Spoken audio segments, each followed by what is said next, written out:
चलो एनीवे बाकी लोग आ जाएंगे। लॉगिन होते हैं SQL प्लस, यहाँ से डायरेक्ट लॉगिन हो सकते हो HR अकाउंट में भी। सो SQL plus direct HR account में जाने की कोशिश करते हैं, HR/HR like this.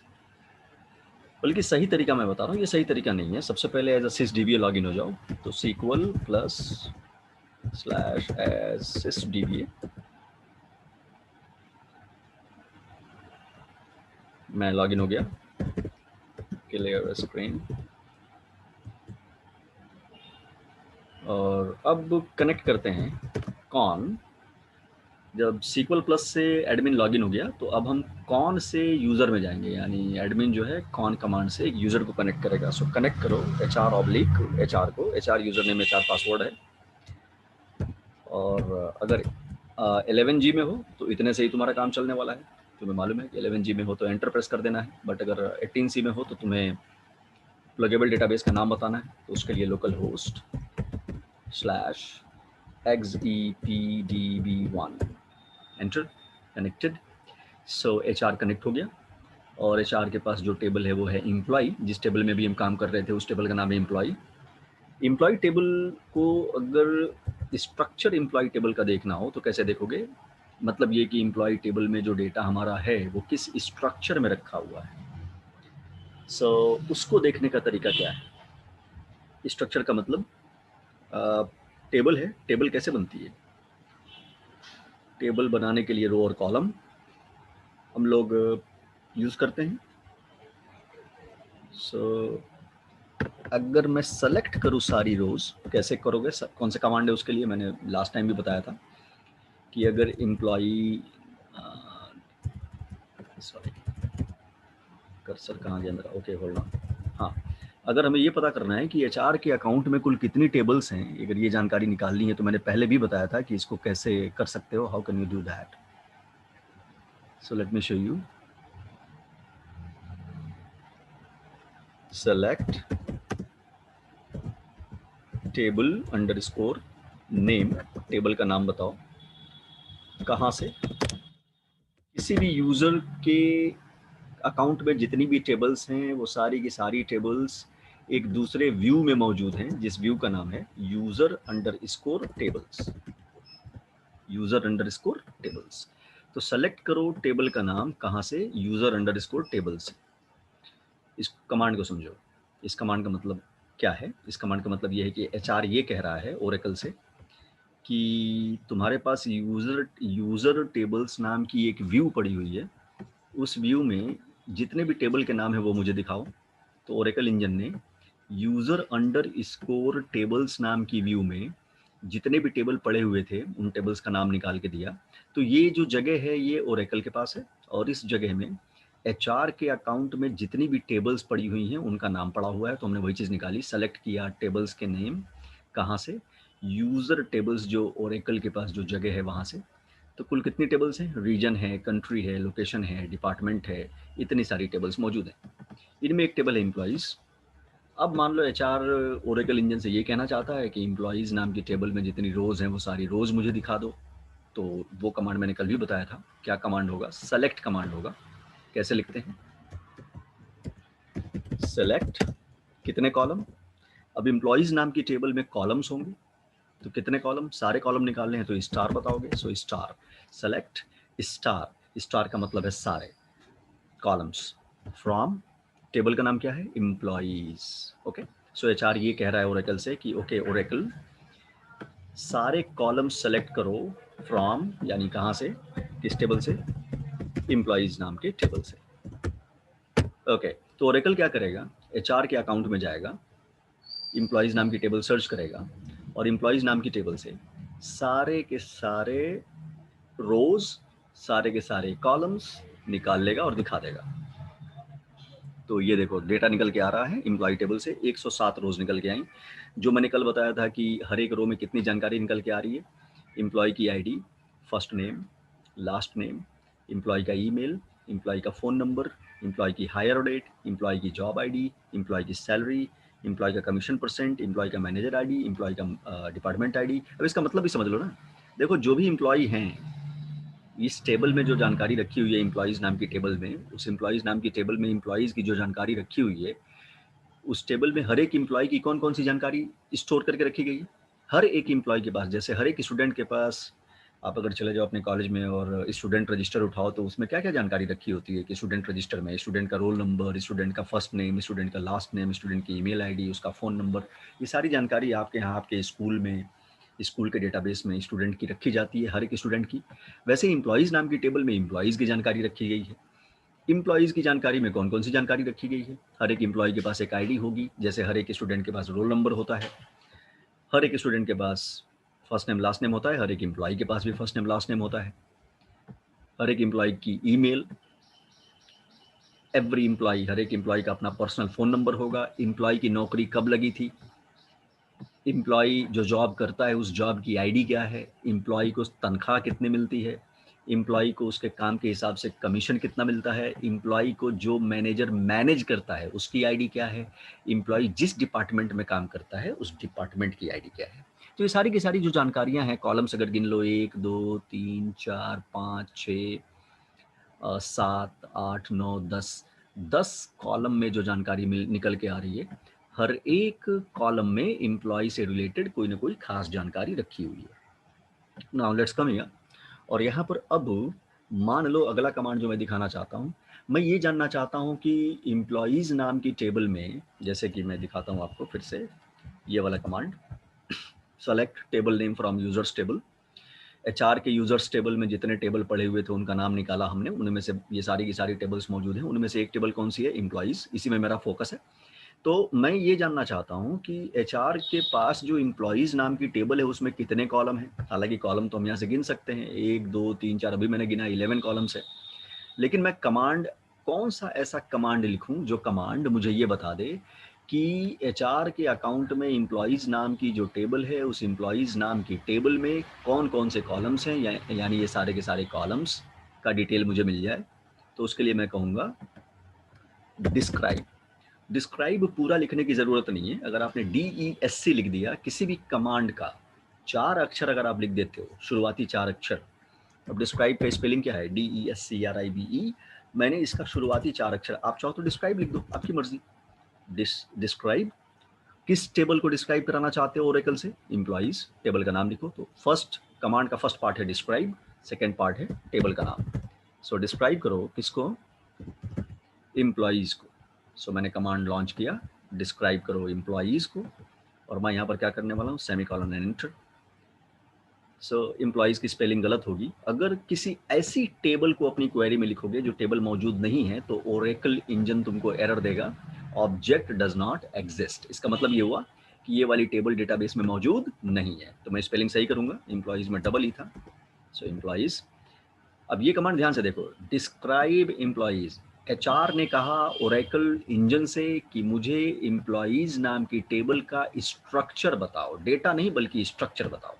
Oracle engine ने बताया कि एम्प्लॉइज नाम की टेबल में जो कॉलम्स हैं उनके नाम है employee ID, first name, last name, email, phone number, hire date, job ID, commission percent, manager ID and department. यानी ओरेकल इंजन ने बताया कि एम्प्लॉइज नाम की टेबल में जो डेटा जा रहा है हर एक एम्प्लॉय का, तो हर एक एम्प्लॉय का क्या क्या डेटा जा रहा है वो आप देख लो यहाँ से, कौन कौन सा डेटा जा रहा है, if you guess.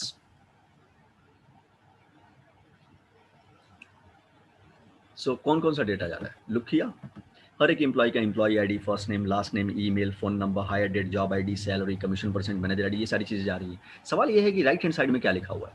Right hand side में ये बताया गया कि एम्प्लॉयज नाम की टेबल में एम्प्लॉय की एम्प्लॉय आईडी नंबर टाइप की है, और एम्प्लॉय आईडी की न्यूमेरिक वैल्यू जो है उसमें मैक्सिमम डिजिट्स कितने हो सकते हैं, 6। यानी 6 से ज़्यादा डिजिट का एम्प्लॉय आईडी इस टेबल में स्टोर नहीं हो सकता, मैक्सिमम 6 डिजिट ही जा सकती है। देन उसके बाद नेक्स्ट कॉलम की जो जानकारी थी वो क्या थी, फर्स्ट नेम। फर्स्ट नेम में किस टाइप की वैल्यू जा रही है, var char two. Var char two ये डेटा टाइप है। ये डेटा टाइप ये बता रहा है कि फर्स्ट नेम में जो वैल्यू जा रही है वो कैरेक्टर टाइप की है और उसकी लेंथ कितनी है, 20। लास्ट नेम में क्या जा रही है, कैरेक्टर वैल्यू, इसमें भी कैरेक्टर जाएगी। नाम कैरेक्टर टाइप का होता है, फोन नंबर डिजिट होता है, सैलरी डिजिट होता है, नाम तो कैरेक्टर होता है, तो कैरेक्टर के लिए वेर कैर टू। लेंथ कितनी है, 25 characters. Email 25 characters, phone number 20 characters, hire date, ये डेट है, डेट एक डेटा टाइप है ओरेकल का, जॉब आईडी, लुकिया ये एक कैरेक्टर है, character is data type, salary numeric data type, commission percent numeric data type, manager ID number 6 digit, department ID number 4 digit. So data type का मतलब है ओरेकल में अभी बनी बनाई टेबल पर हम काम कर रहे हैं, आगे चल के हम खुद की अपनी टेबल भी बनाएंगे। जब हम अपनी टेबल बनाएंगे तो अपनी टेबल बनाते समय हम टेबल के कॉलम्स का नाम भी बताएंगे, साथ ही साथ हम ये भी बताएंगे कि किस कॉलम में किस टाइप की वैल्यू जाने वाली है। अगर कैरेक्टर जाने वाली है तो वैर कैरेक्टर 2, और कितने कैरेक्टर जाने वाले हैं हम उसका साइज भी बताएंगे। नंबर जाने वाली है तो नंबर और उसका साइज बताएंगे। डेट जाने वाला है तो date, like that. Now not null क्यों लिखा हुआ है? ये इसलिए लिखा हुआ है कि जब भी इस एम्प्लॉइज नाम की टेबल में किसी एम्प्लॉय का रिकॉर्ड डालोगे तो एम्प्लॉय आईडी मस्ट है, यानी एम्प्लॉय आईडी डालना जरूरी है। नॉट नल का मतलब ये हुआ कि हर एक एम्प्लॉय के लिए टेबल के अंदर एम्प्लॉय आईडी जरूरी है। आप अपने स्कूल में जाइए, अपने कॉलेज में, और अटेंडेंस रजिस्टर खोलिए, तो ऐसा हो सकता है कि हर एक स्टूडेंट के रोल नंबर के आगे रजिस्टर में 3 कॉलम बने हों, रोल नंबर, स्टूडेंट का नाम और उसका फ़ोन नंबर। तो हो सकता है कि रोल नंबर लिखा हो लेकिन स्टूडेंट का नाम न लिखा हो। ये भी हो सकता है कि रोल नंबर लिखा हो लेकिन स्टूडेंट का फ़ोन नंबर न लिखा हो, ना पता हो, नहीं लिखा गया। रोल नंबर पता है, नाम नहीं पता, तो क्लास टीचर ने रोल नंबर लिखा लेकिन नाम नहीं लिखा, वो रोल नंबर से पहचान लेता है स्टूडेंट को। तो कहने का मतलब ये है कि अटेंडेंस रजिस्टर में 2 तरह की फील्ड है। एक फील्ड ऐसी है जिसमें वैल्यू होना ज़रूरी है, वो है रोल नंबर, और बाकी की जो फील्ड्स ऐसी हैं उनमें वैल्यू हो भी सकती है, नहीं भी हो सकती है, कोई दिक्कत वाली बात नहीं। तो इसी तरीके से ओरेकल में जो टेबल्स बनती हैं उसमें 2 तरीके की कॉलम्स होती हैं। ऐसी कॉलम्स जिनमें वैल्यू ज़रूरी है और ऐसी कॉलम्स जिनमें वैल्यू ज़रूरी नहीं है। So what does it mean? इसका मतलब ये हुआ कि लुक हियर, एम्प्लॉय की आईडी के ठीक आगे नल एंट्री में क्या लिखा है? Not null. इसका मतलब ये हुआ कि एम्प्लॉय आईडी मस्ट है। हर एक एम्प्लॉय के लिए और कोई डेटा मौजूद हो या ना हो उस एम्प्लॉय का, लेकिन एम्प्लॉय आईडी नॉट नल, नल नहीं होगी, यानी खाली नहीं होगी, एम्प्लॉय आईडी मस्ट है। फर्स्ट नेम नहीं भी हो सकती है, नॉट नल एंट्री यहाँ नहीं लिखी, नॉट नल कंस्ट्रेंट नहीं लिखा हुआ, इसको कंस्ट्रेंट बोलते हैं या इसी को शर्त कहते हैं।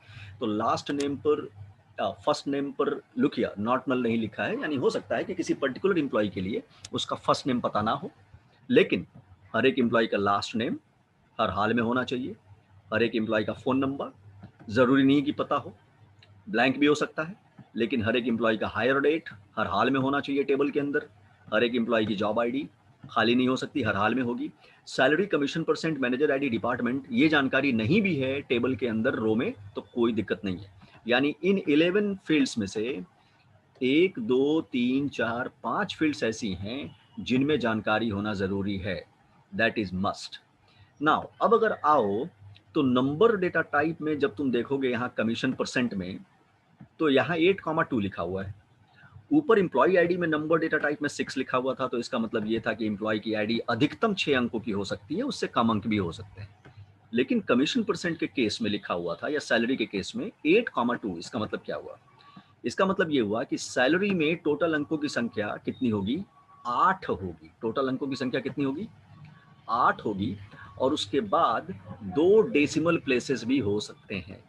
देयर में बी 2 डेसिमल प्लेसेस। 8,2, ये कॉमा के बाद 2 जो है वो डेसिमल प्लेसेस बताता है। सो अब अगर हम फिर से जाके एम्प्लॉय टेबल को सेलेक्ट करें तो हर एक रो के लिए इतनी कॉलम्स आएंगी, और इन कॉलम्स में लुक 5 एंट्री तो हर हाल में मिलने वाली है, बाकी कुछ ब्लैंक भी हो सकते हैं। तो मैं एक काम ये करता हूँ, मैं एम्प्लॉय की आईडी मंगाता हूँ, और एम्प्लॉय का फर्स्ट नेम मंगाता हूँ, और एम्प्लॉय का लास्ट नेम मंगाता हूँ। 3 कॉलम्स मंगाता हूँ। कौन सा कमांड चलाएंगे? सेलेक्ट, कॉलम्स के नाम एम्प्लॉय अंडरस्कोर आईडी मंगा लिया, फर्स्ट नेम मंगा लिया, लास्ट अंडरस्कोर नेम मंगा लिया, फ्रॉम टेबल का नाम क्या है? एम्प्लॉइज।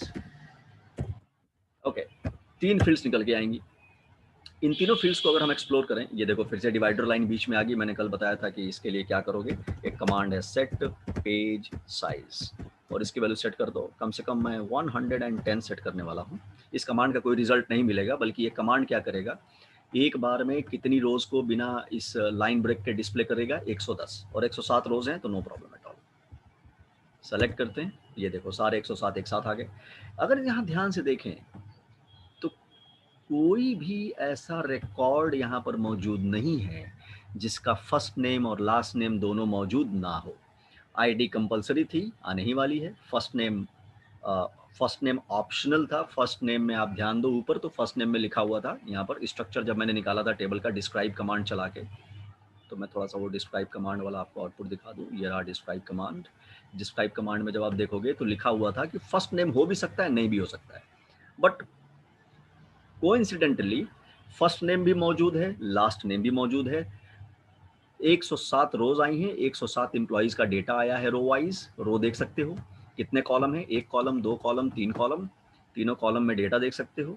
और रो मतलब ये एक रो, ये दूसरा रो, ये तीसरा रो। डेटाबेस मैनेजमेंट सिस्टम की भाषा में रो को टपल भी कहते हैं।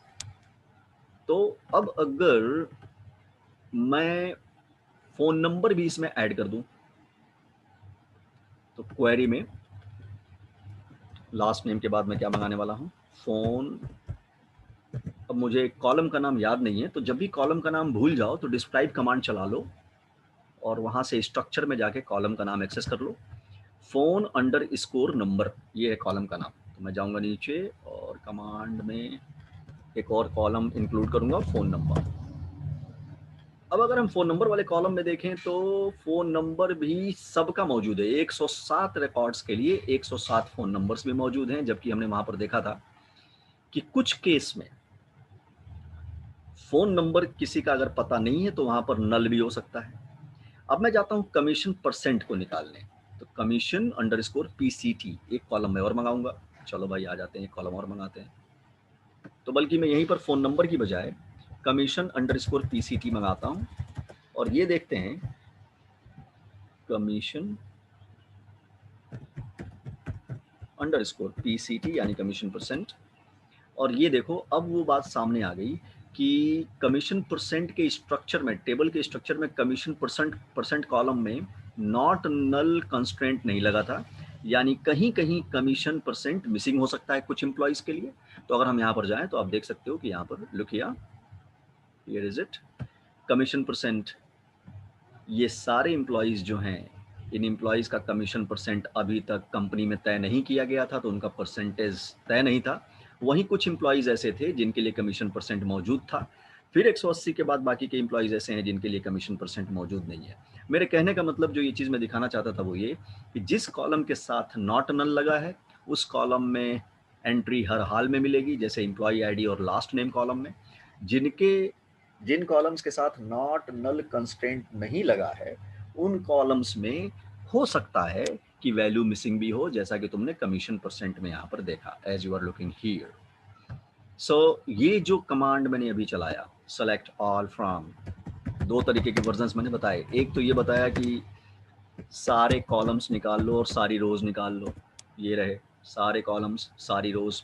दूसरा कमांड मैंने बताया कि टेबल की सारी रोज की बजाय सेलेक्टेड कॉलम्स का ही इंफॉर्मेशन निकाल लो। कॉलम का नाम बताओगे, कॉमा लगा के, कॉमा सेपरेटेड, सेलेक्टेड वैल्यूज निकल गई। लेकिन अब मेरा इंटरेस्ट किसी और चीज़ में है।